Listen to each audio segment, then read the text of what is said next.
Well, we should say my Viking axe story, the Tops Knives VI axe or Viking axe. Why is this thing so unique? Why should you buy it? I know a lot of people that do reviews get called shills. I'll be a shill for this all day long. Show me where the dotted line is so I can sign Tops Knives. This thing was awesome.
I kind of feel like over the 3 years I've been on social media, throwing all kinds of different axes, including work axes, this thing is just so unique and it has its own spin on it that you're not gonna get with a lot of other axes.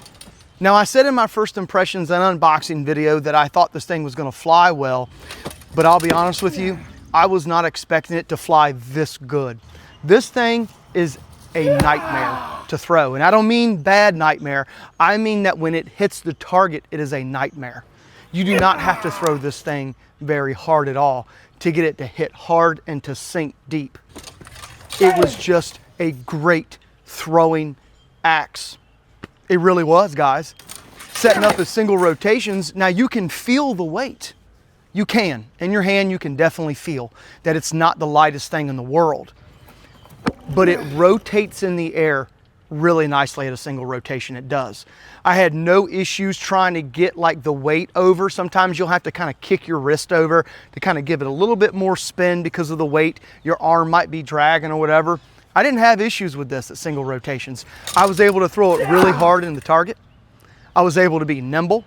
I was able to run around, throw it. And this thing is extremely accurate at a single rotation too. So much so that I found myself doing the same throw over and over and over again, hitting around the exact same spot. And I was like, hey, Wes, you got to go do another throw. It was just so great that I moved progressively from one throw to the next really fast. Pulling out trick throws, doing my back spinning throws and sideways throws and everything else under the sun.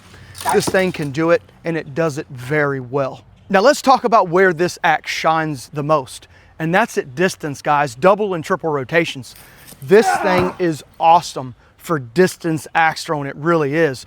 There is some weight to it, so you're gonna have to consider that if you decide to buy this, but there's so much weight to it that you can kind of lollipop it in at distance and it's still gonna smash because it's gonna just drive that bit into the target. Now, I did say in my first impressions and unboxing video that the weight was a little off and we might get some wobble. I'll throw in a few slow-mo shots of me in the front yard throwing at a triple rotation, and we can look here and see that some throws didn't have as much wobble as others, which means that we did have wobble. So I was right in my first impressions that I thought at distance it was gonna wobble a little bit, but it's controllable. And I bet you could even go back to quadruple rotations and it probably wouldn't pick up much wobble other than at double and triple rotations. I think it's about all the same, meaning that the farther you go back, I don't think it's gonna pick up any wobble, if that makes sense. So it did fly really well at double rotations, kind of putting my back to the target, spinning around and throwing. I had no issues, and it was just very repetitive. It's extremely accurate distance, hitting around a pie plate, boom, boom, boom, into the target, guys, no issues at all. And I didn't even really notice the weight all that much because it just feels so clean out of the hand at distance too, and that was another thing that I really liked about it. If you take a look down here at the grip, the micarta handle, as I showed you guys in the first video, has O-rings on it. I cut the O-rings off, and the indentations that they put in the micarta to hold the O-rings on is very sharp, probably to keep the O-rings from moving around.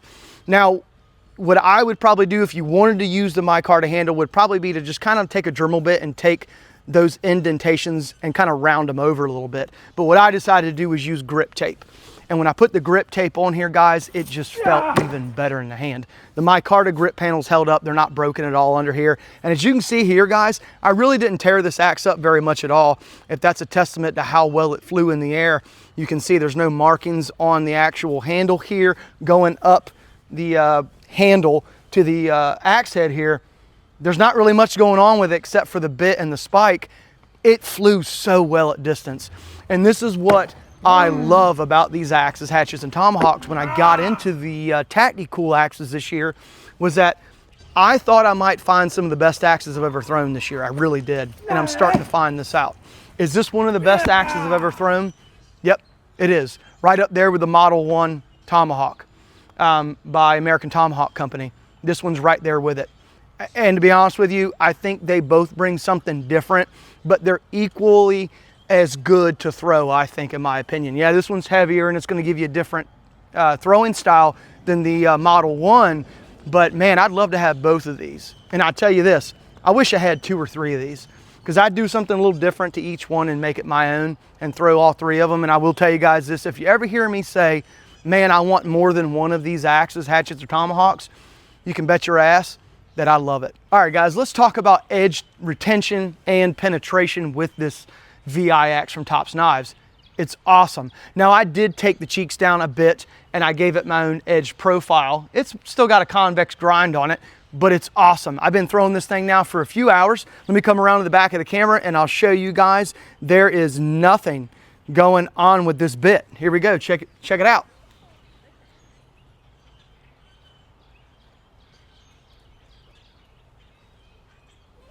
That's not edge rollover. Hang on. Let me clean it off a little bit. Okay? No edge rollover. No gouges, no nothing. And guys, I will be honest with you. I am incredibly impressed at how sharp this thing still is, guys. Look. I mean, I could probably still cut paper with it. It's still sharp. I mean, this thing is awesome. It really is. And it sticks so nicely and releases so nicely out of the hand.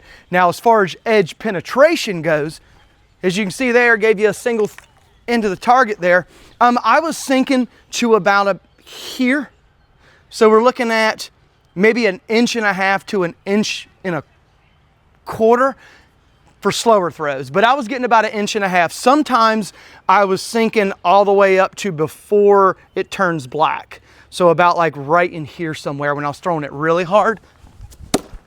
But guys, you cannot beat that thing. You really can't. Now the cheek and bit design when it comes to you kind of mimics a work axe. If you take a look here, as you can see, the cheeks and the bit, they get really thick in here. And maybe that's why I can throw it so well, because I'm used to throwing axes that have this type of design, you know, used for work, chopping and such. But I'll tell you this, as long as you put a good edge on it, don't let those cheeks kind of persuade you out of buying it. Get it sharp. That bit and cheek design at 1.25 inches to 1.5 inches of penetration, I think is really good, guys. I really do. And as you can see here, it smashes hard into the target. It really does. And you can just keep throwing it like that.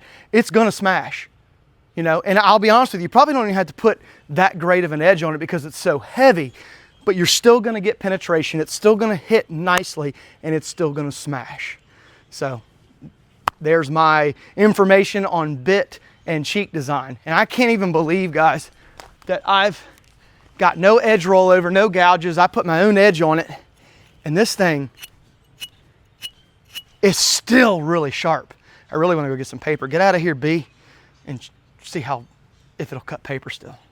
Let's check it and see. Yep, cardboard approved. So overall impressions of the Viking axe by Tops Knives, I'd say get it, guys, if you can. I know it's expensive, coming in a little over $200, but it holds up, it flies really well, and I think it would give you a very unique axe throwing experience. I'm sure you guys can go onto YouTube and find some people out there that have used this for work, chopping. I'm sure you can probably find that, but I'm giving you an axe throwing slash, you know, tactical way of using this thing. So watch both videos and then make a determination from there. I'm gonna keep mine and I'm gonna continue to throw it because I think it's so nice. The design is so nice. Looking at it gives you a visually appealing axe that you can kind of show off. Everybody that saw this said they thought it was so cool looking. And I will say this, some of you online in the comment section said it looked like a fantasy axe or maybe it was a gimmick. Nah, this thing ain't no gimmick at all, guys. This thing is a nasty beast and it will smash hard if you know how to throw it correctly.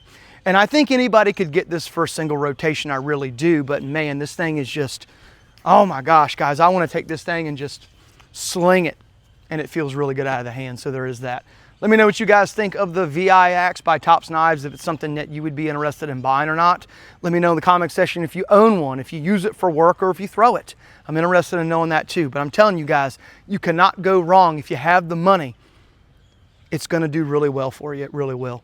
So thanks for all the support, guys. I appreciate it. And remember, it's always for the love of these axes, hatchets, and tomahawks. But until next time, see ya. All right, ready?